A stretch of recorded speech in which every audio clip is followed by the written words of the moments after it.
¿Qué tal amigos? El día de hoy tenemos un invitado especial. Estamos con el abogado Manuel Lupa, que nos expondrá sobre el tema de control de convencionalidad y la teoría del margen de apreciación.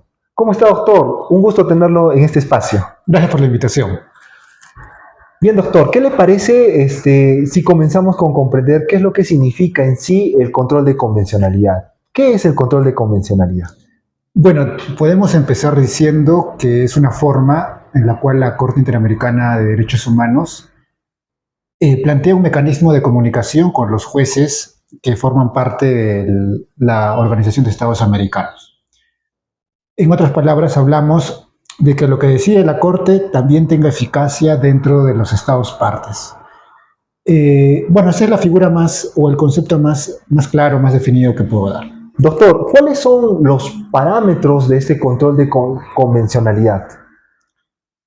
Podemos mencionar como parámetros, es decir, ¿qué tenemos de parámetros? Aquellas normas las cuales son objeto de evaluación al momento de ver qué cosas o qué normas internas de los estados tienen o no coherencia con estas normas. Y este conjunto de parámetros podemos denominarlo como bloque de convencionalidad. En primer lugar sería la Convención Americana de Derechos Humanos, digamos como norma importante. Después tenemos a las sentencias de la Corte Interamericana, aquellas que desarrollan, ¿no?, las disposiciones que tiene la Convención. Y no solo nos remitimos a eso, sino también a el Pacto de Derechos Civiles y Políticos, el Pacto de Derechos Económicos, Sociales y Culturales, y entre otros instrumentos internacionales. Entonces, todo este conjunto de normas y sentencias formarían parte del objeto de parámetro de evaluación. ¿Cómo podemos nosotros clasificar el control de convencionalidad, si existe algún tipo de clasificación, ¿no?, de este control? Bueno, podemos ver desde dos puntos de vista. En primer lugar, si es que el control de convencionalidad es aplicado dentro de los estados parte o lo aplica un tribunal internacional, o también desde el punto de vista si es que el control de convencionalidad implica reprimir o dejar sin efecto una norma interna o mantener los efectos de la norma interna, más bien dándole un efecto de interpretación distinta. En el primer supuesto podemos clasificar como control de convencionalidad interno cuando jueces del Estado parte aplican este mecanismo, y control de convencionalidad externo cuando lo hace la Corte Interamericana. Ahora, desde la otra forma de clasificación podemos mencionar en primer lugar el control constructivo, el control de convencionalidad constructivo, en el que el juez, tanto interno como externo, es decir, de la Convención Americana, de la Corte Americana, o el juez del Estado parte, prefieren mantener la norma en sus mismos efectos, pero le dan un sentido interpretativo. Se llama control constructivo. Y el otro, control represivo, en el cual el juez decide inaplicar o dejar sin efecto la norma, ¿no? O sea, implicaría expulsar la norma del ordenamiento jurídico de forma definitiva. Entonces, en resumen, tenemos un control interno y externo y un control constructivo y represivo, dependiendo si se aplica una interpretación favorable o se deja sin efecto la norma. Se podría decir que es un control interno más nacional, ¿no?, y un control externo que podría ya abarcar un tema ya más internacional entre la Corte Interamericana y los Estados miembros, o tendría alguna distinción entre ambos controles. Sí, precisamente, ¿no? Hablamos de un control interno cuando lo hace un juez que es parte del Estado o el Estado que ha suscrito este Pacto San José de Costa Rica, y el control externo si hablamos de un control internacional, tanto de la Corte Interamericana, o quizá podría ser algún tribunal o comité que también forman parte de la ONU, porque no solamente tenemos mecanismos de control o mecanismos interamericanos, tenemos también mecanismos universales de derechos humanos como es la ONU, y la ONU tiene diferentes comités. Hay un comité de derechos humanos, de derechos de los niños y adolescentes, y hay también formas de que estos comités puedan emitir dictámenes o informes que apliquen control de convencionalidad y refieran, ¿no?, una obligación del Estado parte de tener que inaplicar una norma interna.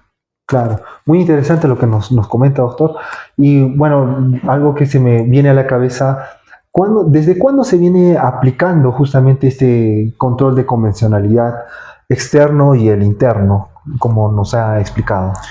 Bien, si hablamos del control de convencionalidad externo, es decir, lo que ejerce la Corte Interamericana en sus labores de emitir sentencias, siempre lo ha hecho, ¿no? Desde que la Corte tiene vigencia, entrada también en vigencia el Tratado de la Convención Americana de Derechos Humanos de 1969, la Corte tiene esa labor, ¿no?, de verificar que los estados, sus normas, sus actos sean conformes con la Convención. Entonces, el control de convencionalidad externo se ha aplicado siempre desde que entra en vigencia este Tratado Internacional de Derechos Humanos de San José de Costa Rica. Ahora, más bien el control de convencionalidad interno, es decir, la obligación de los estados que forman parte del tratado de inaplicar normas, sí es una creación jurisprudencial nueva. Podemos decir que esto ha sido instaurado de forma progresiva y podemos mencionar como un hito importante la sentencia del caso Almonacid Arellano versus Chile del año 2006, donde la Corte Interamericana de forma colegiada, es decir, todos los jueces han mencionado en su sentencia que los estados partes tienen la obligación de inaplicar actos o normas internas si es que vulneran la Convención Americana. Entonces, hablamos ahí ya de forma más taxativa, más expresa, de que ha nacido esta institución en una sentencia mencionando expresamente que existe un control de convencionalidad. Esta sería la sentencia más importante. Claro, de hecho que anteriormente había otra, pero no era una sentencia en la cual todos los jueces suscriban la misma. Había un voto singular del juez Sergio García Ramírez, en el caso Mirna Machan versus Guatemala, en el que el juez en su voto singular menciona también el término control de convencionalidad. Pero como les he mencionado, no hablamos aquí de una sentencia propiamente, sino de un voto singular, ¿no? Y después tenemos el caso Tibi versus Ecuador, donde también la Corte no habla expresamente de una necesidad de control, pero sí de la obligación de los estados de inaplicar normas que contravengan la Convención. Pero expresamente ya como institución formada y de un pronunciamiento colegiado de la Corte sería Almonacid Arellano versus Chile. Claro. Sería como, por así decirlo, el primer caso que da como precedente este control de convencionalidad, ¿verdad, doctor? Sí, sería el primer caso en el cual se habla del nacimiento del control de convencionalidad. Existen otras sentencias posteriores que complementan. Claro, existen sentencias que entiendo se han dado en el ámbito de la Corte y también en el ámbito nacional, ¿no? Sí, por ejemplo, en el ámbito internacional de la Corte Interamericana, después de Almonacid Arellano versus Chile, tenemos el caso Trabajadores Cesados del Congreso versus Perú, donde se menciona que el control de convencionalidad debe ser aplicado por los funcionarios públicos dentro de sus competencias. Es decir, ¿no?, si dentro del Perú existe un juez que ve casos de alimentos, entonces puede aplicar control de convencionalidad solamente en esos casos de alimentos y no excederse a otros aspectos que no sean de su competencia. Después tenemos el caso Hellman versus Uruguay, donde se menciona que todo funcionario público debe aplicar control de convencionalidad. Entonces, no solamente se remite a jueces del Poder Judicial, sino también, en general, habla de todo funcionario del Estado.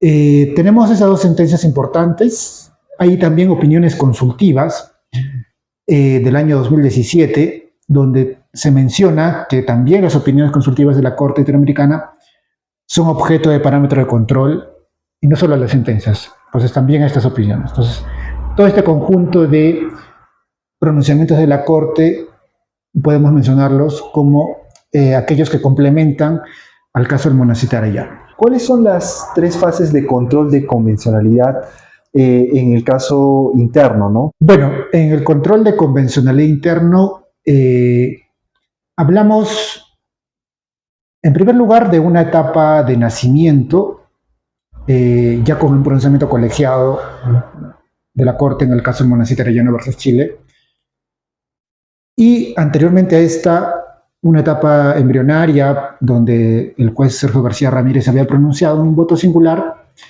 y ya hablamos después de un desarrollo jurisprudencial más completo, donde está Hellman versus Uruguay y también trabajadores cesareros del Congreso versus Perú y opiniones consultivas, ¿no? Entonces podemos mencionar esas tres etapas: embrionario, de nacimiento y desarrollo jurisprudencial. Darle sobre los casos que se han dado aquí en Perú, ¿no? Si se ha dado algún control de convencionalidad interno aquí en Perú, cuáles han sido los casos, cómo ha sido el tratamiento de nuestro Tribunal Constitucional en estos casos, ¿no? En primer lugar, dentro del control de convencionalidad interno, podemos mencionar el caso Barrios Altos versus Perú. Bueno, que fue un caso que lo resolvió la Corte Interamericana, pero solamente viendo los hechos del caso en el momento en el que nace este conflicto jurídico, se da un contexto de dictadura en los años 90 de Alberto Fujimori, en el cual Alberto Fujimori había establecido de forma oculta, de forma secreta, la creación de un grupo paramilitar que se llamaba Colina. Y este grupo tenía la finalidad de combatir el terrorismo, ¿no? Que en ese momento azotaba Ayacucho y después posteriormente se fue instaurando en Lima. Y precisamente es cuando llega a la ciudad de Lima, donde habían también atentados, se menciona un acto en el cual el grupo Colina intenta reprimir a los terroristas, pero cometen una arbitrariedad, ¿no? En el año 1991, en el que el grupo Colina acude a la zona de Barrios Altos, que está cerca al centro de Lima, donde presuntamente habían terroristas infiltrados en una fiesta. En el Jirón Guanta específicamente, aproximadamente a las 11 de la noche, incurre el grupo Colina y dispara de forma inmediata a los participantes de la fiesta, y terminan falleciendo como 15 personas y habían heridos, y entre ellos había menores de edad. Entonces este acto fue después objeto de investigación, ¿no? Si acaso realmente el grupo Colina estaba combatiendo terroristas o fue un error, ¿no? Quizá en esta fiesta realmente no había ningún terrorista y considerando que había menores de edad, ¿no? Entonces este acto de investigación fue ya años después, hablamos de 1995, 4 años después, esto también debido a las trabas que ponía el Congreso.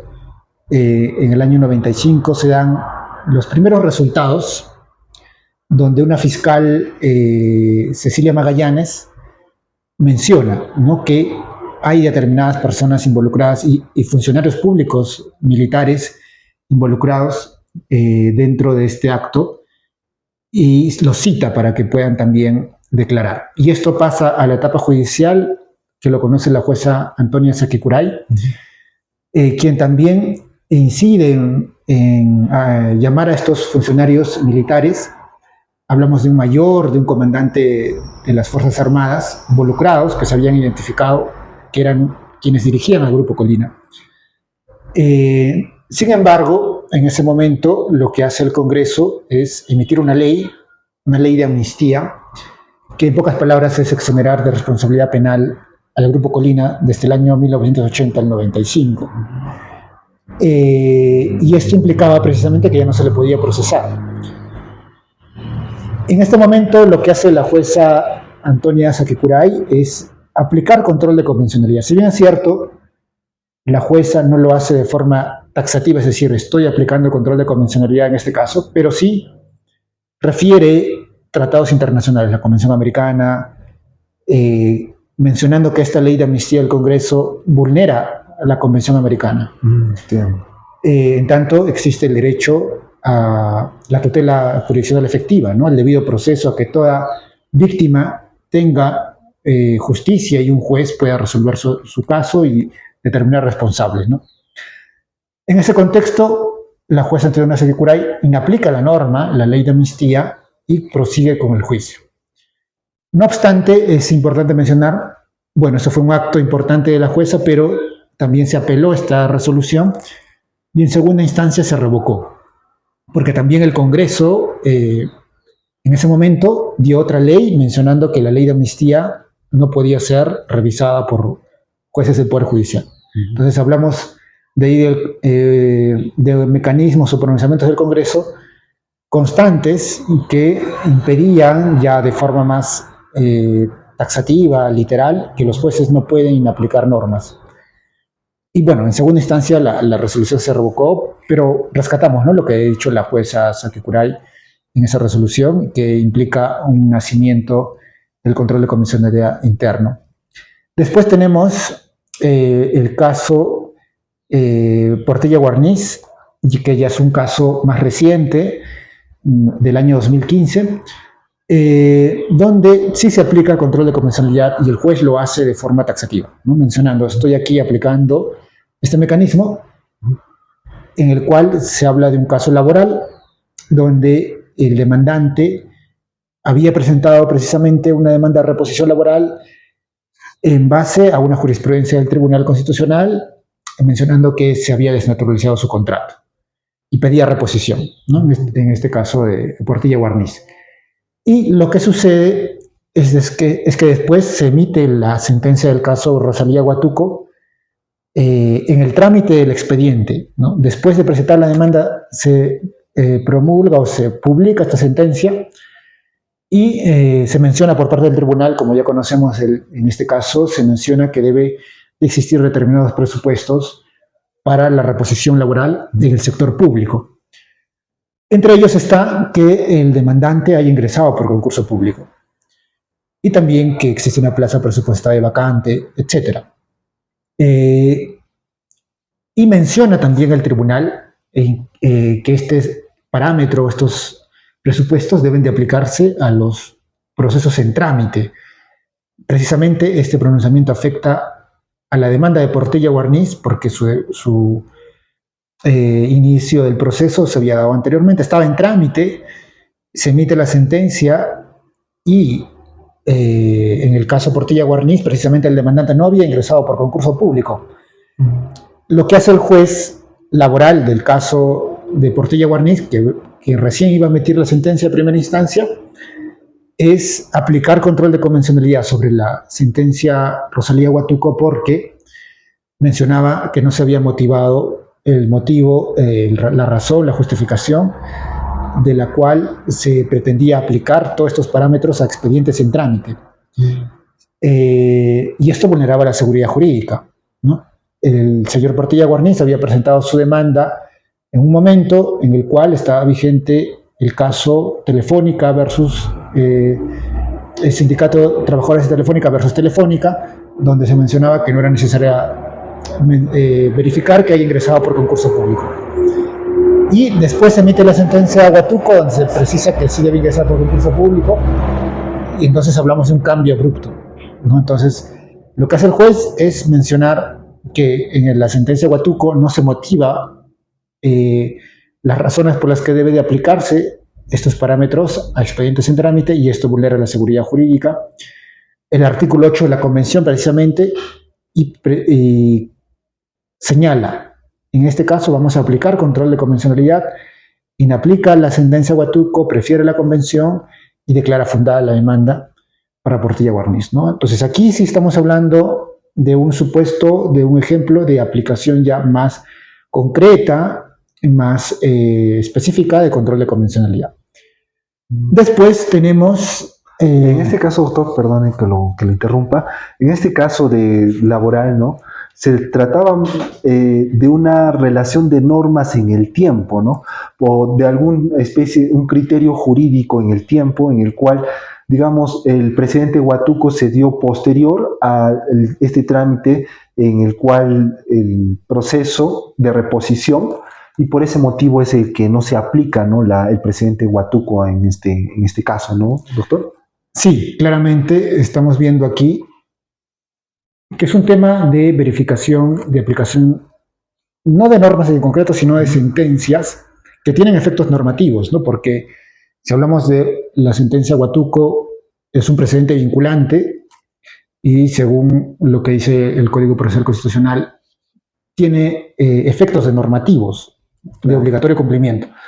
Entonces, hablamos de efectos normativos que provienen de una sentencia que también debe de cumplir determinadas exigencias, ¿no? Si se determina que se va a aplicar a expedientes en trámite, debe de motivarse en sus considerandos. ¿Por qué? Más aún cuando habían criterios jurisprudenciales anteriores distintos, totalmente distintos. Entonces, si un demandante presenta su demanda en base a jurisprudencia que está primando en ese momento, tiene la confianza precisamente de que su demanda va a salir fundada, y si en el trámite del expediente se cambian las reglas de juego, entonces estamos hablando ahí de que ese demandante se le está vulnerando su derecho a la seguridad jurídica, ¿no? Entonces sí, serían criterios temporales donde la sentencia Huatuco tenía que motivar, ¿no? Porque se va a cambiar y se va a aplicar a casos en trámite. Claro, muy interesante, doctor. ¿Y otro casito que tenga usted en el cual se pueda vislumbrar este control de convencionalidad interno? Sí, tenemos todavía dos casos más. Tenemos el caso anticonceptivo oral de emergencia, que trata sobre lo siguiente, ¿no? Comenzamos en primer lugar con una sentencia del tribunal en el año 2010, en el cual se había discutido si el anticonceptivo oral de emergencia, que también se llama levonorgestrel, es o no abortivo. Y aquí el tribunal se dedica a examinar cuándo inicia la vida humana, ¿no? En primer lugar, para poder determinar si es que la pastilla el día siguiente es abortiva. Y hay tres teorías en concreto. Hablamos de la teoría de la fecundación, de la anidación y la teoría del desarrollo del sistema nervioso cerebral, que son tres momentos distintos, no ocurren al mismo tiempo. En primer lugar, obviamente ocurre la fecundación. Hablamos de la unión del óvulo con el espermatozoide. Después de 2 semanas, la anidación, cuando este óvulo ya desarrollado, llamado cigoto, se implanta en el útero de la mujer. Y ya aproximadamente al segundo o tercer mes ya se desarrolla un sistema nervioso y se habla, o bien la vida puede empezar en la fecundación o en la anidación o en el momento donde se desarrolla el sistema nervioso, y el tribunal se decanta por la primera opción, ¿no? La teoría de la fecundación, debido a que en este momento, cuando nace el cigoto, nace ya un ser único e irrepetible, genéticamente, ¿no? Y ya los momentos posteriores son consecuencia de este primer momento donde se han unido estas células y se forma ya precisamente todo un código genético que después simplemente se desarrolla. Entonces el tribunal se decanta por esta teoría, y además, aplicando el principio pro homine, cuando hay diferentes formas de interpretación de una norma, se debe dar aquella o preferir aquella donde existe el supuesto más débil o donde se efectiviza más los derechos fundamentales, ¿no? Entonces, de estos tres supuestos, el supuesto más débil es precisamente el primero, que es la fecundación.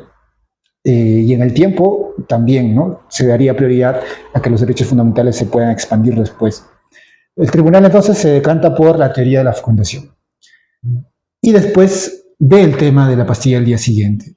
La pastilla del día siguiente tiene efectos referidos a evitar que el cigoto se implante en el útero. Y esto pasa después de 2 semanas. Entonces, si ya el cigoto es un ser humano, ya se inició la vida humana, entonces estamos hablando aquí de que todo lo que impida su desarrollo es abortivo. Y precisamente esta pastilla del día siguiente impide que el cigoto se implante en el útero, por lo cual es abortiva. Finalmente se declara fundada la demanda y se impide la distribución de la pastilla del día siguiente.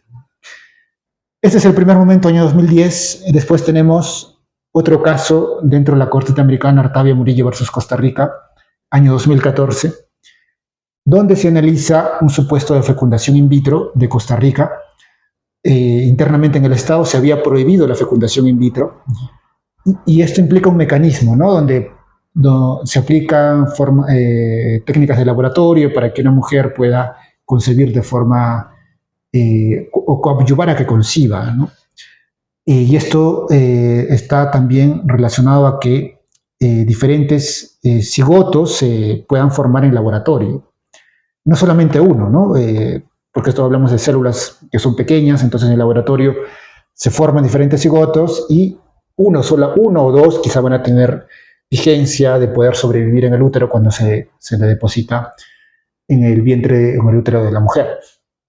En ese contexto, ¿no? El Estado de Costa Rica decía que la vida humana también empieza, ¿no? Al momento de la fecundación, y esta técnica de la fecundación in vitro está de por medio, que muchos cigotos se van a desperdiciar y solo uno o dos van a sobrevivir, entonces estamos hablando de atentar contra la vida, de ya en momentos donde se inició la vida van a ser desechados y esto es abortivo. O mejor dicho, no es abortivo, sino atenta contra ya la vida humana concebida, ¿no? Entonces, el Estado de Costa Rica prohíbe por esos motivos y esto llega hasta la Corte.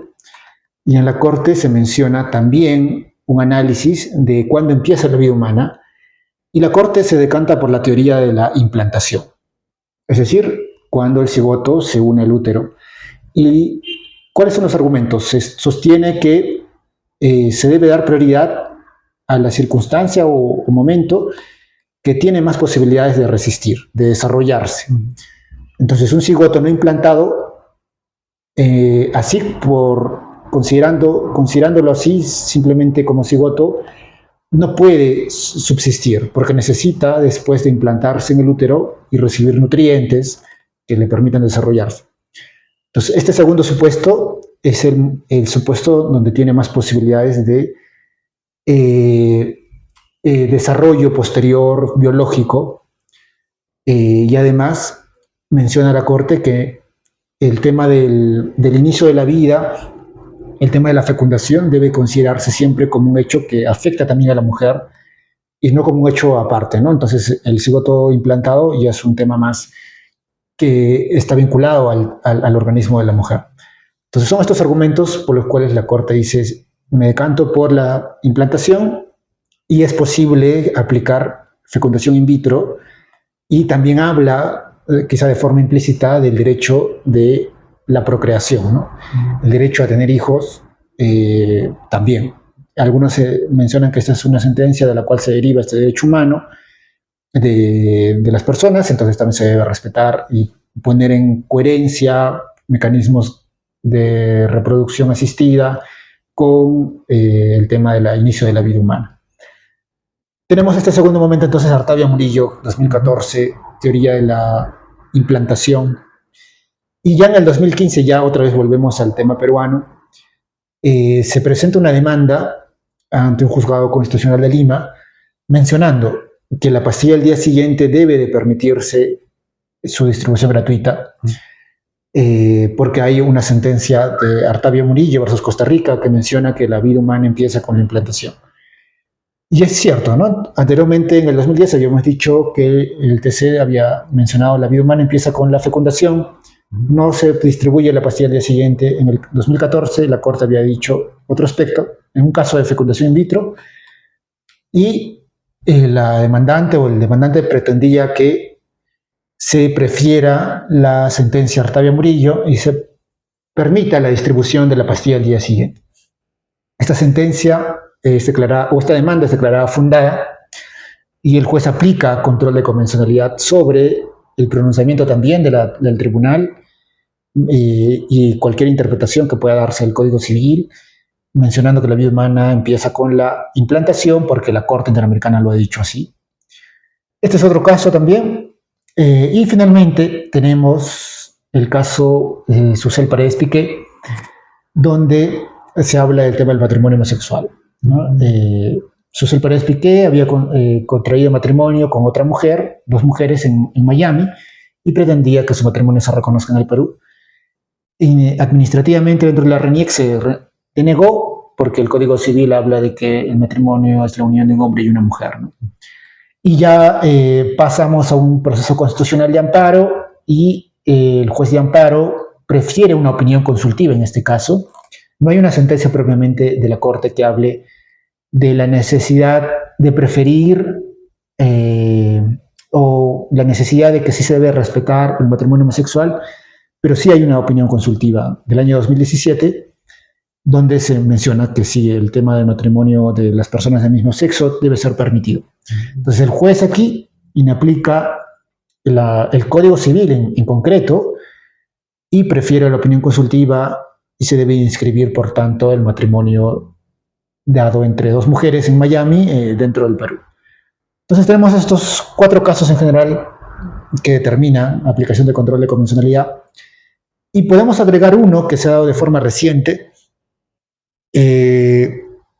pero que no está referido netamente a preferir una sentencia de la Corte y ya empieza otra discusión si todas las sentencias de la Corte deben ser cumplidas o no.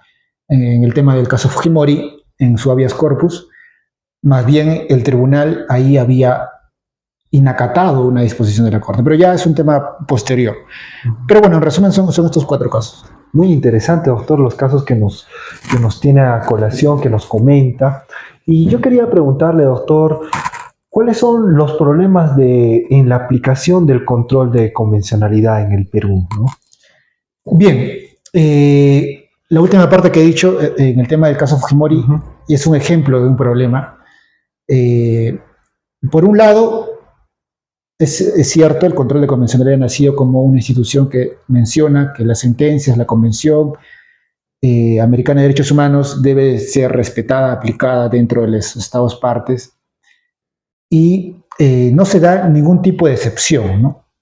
La jurisprudencia en el caso Almonacid, Arellano versus Chile o los posteriores que he mencionado no mencionan que existe una excepción en los cuales el Estado puede no acatar una sentencia o no aplicar una disposición de la Convención.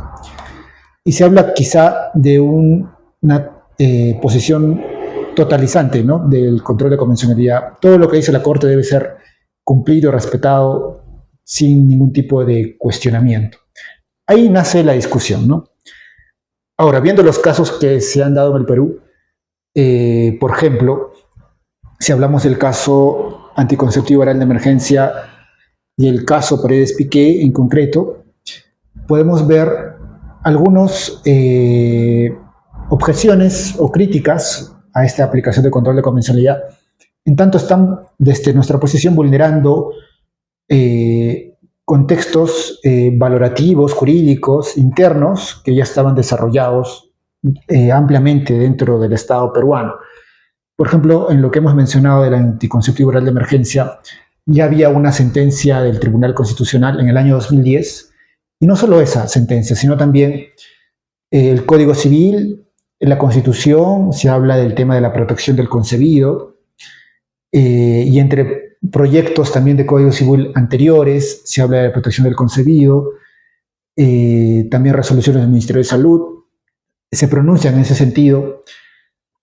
En resumen, todo un conjunto de normas y jurisprudencia que estaban a favor de la protección del concebido en momentos de definirse cuándo inicia la vida humana. Y viene después de la Corte Interamericana con Artavia Murillo mencionando que la vida humana empieza con la implantación. Pero hay una crítica también de parte de la doctrina, de los juristas, de esta sentencia Artavia Murillo de la Corte Interamericana, mencionando que la Corte ha aplicado argumentos biológicos a un asunto jurídico, cuando hemos dicho, ¿no?, que la Corte analiza cuál de estos supuestos tiene más posibilidad de desarrollarse o de tener más posibilidad de resistir y prefiere el momento de la implantación del cigoto en el útero, es precisamente hablar de temas biológicos, ¿no? Si hablamos de que el cigoto va a necesitar nutrientes para poder resistir y es el supuesto donde tiene más posibilidades de vida en comparación con un cigoto no implantado, hablamos aquí de argumentos biológicos para un tema jurídico. No obstante, el TC, cuando analizó lo mismo, en el año 2010, utilizó argumentos jurídicos como el pro homine, viendo qué supuesto es más o genera eficacia de los derechos humanos o qué supuesto es más débil.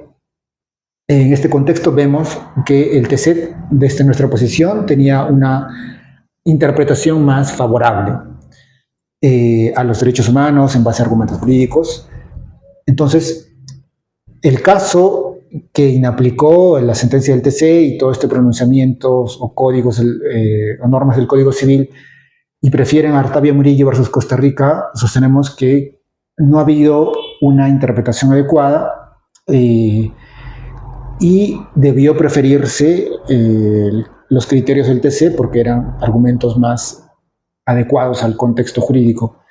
Y después tenemos el tema de Paredes-Piqué, ¿no? Donde se aplica una opinión consultiva a un tema jurídico relacionado al control de convencionalidad. Y esta opinión consultiva no es una sentencia, ¿no? Una opinión consultiva de la Corte es una duda que absuelve la Corte sobre la interpretación de la Convención, en donde no hay dos partes contravinientes, ¿no? Un demandante y un demandado, donde sí, por ejemplo, en el caso Artavio Murillo había un demandante en contra del Estado de Costa Rica, ¿no? En la opinión consultiva solamente hay una duda que tiene un Estado y la Corte absuelve. Entonces, no consideramos que una opinión consultiva tenga la misma esencia que una sentencia, donde hay argumentos más amplios a favor y en contra, y la Corte tiene una decisión más fuerte. Entonces, sostenemos que la opinión consultiva no debe ser parte tampoco de este control, objeto de parámetro del control de convencionalidad.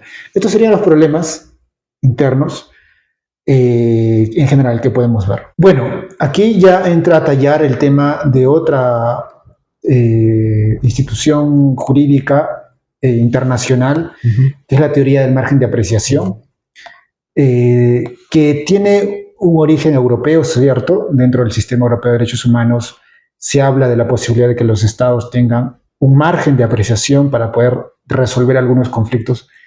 Y esto yo creo que es adecuado aplicarlo también al contexto peruano porque hemos dicho en primer lugar, el control de convencionalidad nace como una institución totalizante donde todo lo que diga la Corte Interamericana debe acatarse siempre, pero cada interpretación que hace cualquier juez internacional o interno siempre debe considerar el contexto democrático, valorativo, social que hay.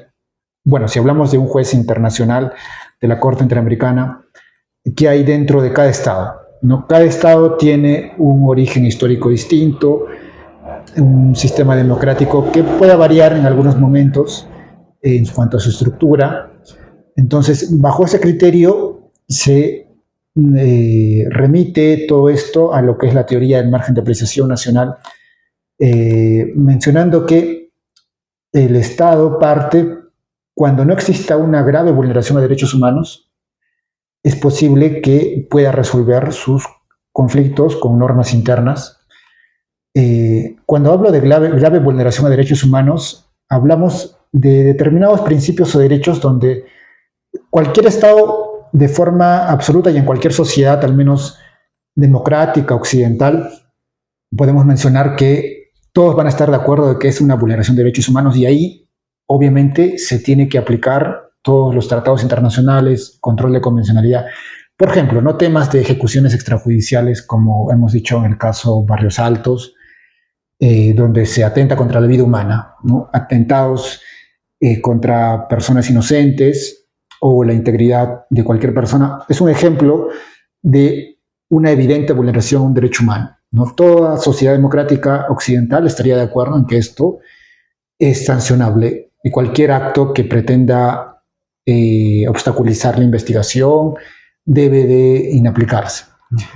Pero en otros contextos donde no hay una manifiesta o grave vulneración de un derecho humano y es posible que los estados puedan tener criterios distintos en base a sus sistemas democráticos, como en el caso del matrimonio homosexual o en el caso de cuándo empieza la vida humana, debe darse aquí sí un margen de apreciación a cada Estado para que defina sus asuntos de forma interna. Entonces ahí sí hablamos de un mecanismo que trata de relativizar esto del control de convencionalidad para que se dé un margen razonable de cada Estado pueda tomar sus decisiones internas. Interesante, doctor. O sea, de esta manera se podría utilizar el margen de apreciación como una solución frente a los problemas que plantea el control de convencionalidad en nuestro país, ¿no? Sí, es cierto. Y tenemos también pronunciamientos de la Corte sobre esto. en el caso Cabrera García Montiel versus México, donde no de forma colegiada, solo un voto del juez Eduardo Ferrer MacGregor habla de la teoría del margen de apreciación en supuestos donde cómo se va a definir la forma en que se va a asignar la nacionalidad a los estados, a los ciudadanos, cómo van a hacer esta nacionalidad. Y estos mecanismos de definir la nacionalidad de los ciudadanos de un estado deben darse de forma democrática, ¿no? Cada estado decida sus mecanismos de cómo nace la nacionalidad. En este caso, Eduardo Ferrer habla de eso, de la teoría del margen de apreciación, y no se debe dar criterios uniformes para todos de la forma de que nace la nacionalidad. Y después tenemos otra opinión consultiva del año 1984, donde también se habla de la posibilidad de que los estados puedan establecer determinadas normas para resolver asuntos específicos, para que este control de comisionalidad o, bueno, las exigencias que pueda dar la Corte Interamericana en esos momentos no sean totalizantes. Otro ejemplo, por ejemplo, se puede dar en los supuestos de determinar si el Congreso debe tener una sola cámara o dos cámaras. Esto también es posible que cada estado lo defina dentro de sus contextos jurídicos y que la Corte Interamericana no determine, ¿no?, cuál de estas formas son obligatorias o no. Otro caso, por ejemplo, también vinculado a la mayoría de edad, ¿no? Cada estado define dentro de sus contextos jurídicos cuándo se establece la mayoría de edad. Son ejemplos, ¿no? Entonces, no todo supuesto que llega a la Corte y donde la Corte se pronuncie sobre una determinada vulneración va a siempre tener necesidad de aplicarse a todos los estados parte de la Convención Americana. Muy interesante lo que nos narra, doctor. Quizás a las últimas precisiones, doctor, antes de terminar con la presente entrevista, sobre lo que hemos hablado del control de convencionalidad, porque hemos tratado qué significa el control de convencionalidad, cuáles son los problemas frecuentes que se han dado en nuestro país, y posteriormente cuál es el mecanismo de solución a estos inconvenientes que se puedan suscitar. ¿Usted alguna apreciación última antes de culminar nuestra entrevista del día de hoy? Sí, yo creo que el control de convencionalidad es saludable, es bueno para el sistema interamericano y debe de definirse más bien, y esto tiene que quedar en claro en que en asuntos donde sí hay grave vulneración, debe preferirse el control de convencionalidad y respetarse lo que le dice la Corte Interamericana, cosa que no se ha hecho, por ejemplo, en este caso de Alberto Fujimori, cuando su habeas corpus, cuando llegó a sede del tribunal, finalmente el TC mencionó que debe declararse fundado el habeas corpus, argumentando aspectos vinculados al tema del indulto humanitario que se dio en ese momento. Y prefirió esto antes que lo que ya había mencionado la Corte, tanto en Barrios Altos como en La Cantuta, donde ya habían sentencias que estaban en ejecución y se había obligado al Estado a que cumpla con reparar a las víctimas e investigar estos delitos. Y ya hablamos aquí, en este caso de Alberto Fujimori, donde el tribunal, desde mi posición, trata de inaplicar y no respetar la sentencia, mencionando la teoría del margen de apreciación, pero evidentemente tanto Barrios Altos como La Cantuta eran casos de grave vulneración a derechos humanos, ¿no? Estamos hablando de ejecuciones extrajudiciales, estamos hablando de muertes, atentados contra la vida humana, y en este caso en concreto de Alberto Fujimori fue un error, al menos del TC, de no acatar lo que ya estaba en ejecución por parte de la Corte Interamericana en estas sentencias. Entonces quizá la teoría del margen de apreciación pueda ser un mecanismo que respalde de forma equivocada a algunos jueces, pero tenemos que tener cuidado en esto, ¿no? Que no cualquier decisión de un juez que decida inaplicar una sentencia o disposición de la Comisión Americana alegando teoría del margen de apreciación deba ser respetada también, ¿no? Porque en este caso sí fue un error desde nuestra posición, donde sí había una manifiesta vulneración y en otros casos sí es razonable, ¿no? Entonces se debe identificar cuándo hay una grave vulneración y cuándo no. Y cuando no hay una grave vulneración y es posible que esto se resuelva internamente, es preferible inaplicar quizá algunas cosas de la Corte Interamericana y resolverlo internamente. Muchas gracias, doctor. Para finalizar, los invitamos a que se suscriban a nuestro canal Montestudio, le den like a nuestro video y también tenemos una red social llamada TikTok en la cual nos pueden encontrar con el nombre de Cuentatums. Doctor, ¿dónde lo podemos encontrar a usted? Bien, pueden encontrarme en YouTube como mi nombre, Manuel Lupa Yucra. Después también tenemos LinkedIn, también con mi nombre, Facebook e Instagram. Muchas gracias, doctor. También los invitamos a que puedan comentar nuestro video para tocar nuevos temas. Muchas gracias a todos. Un abrazo.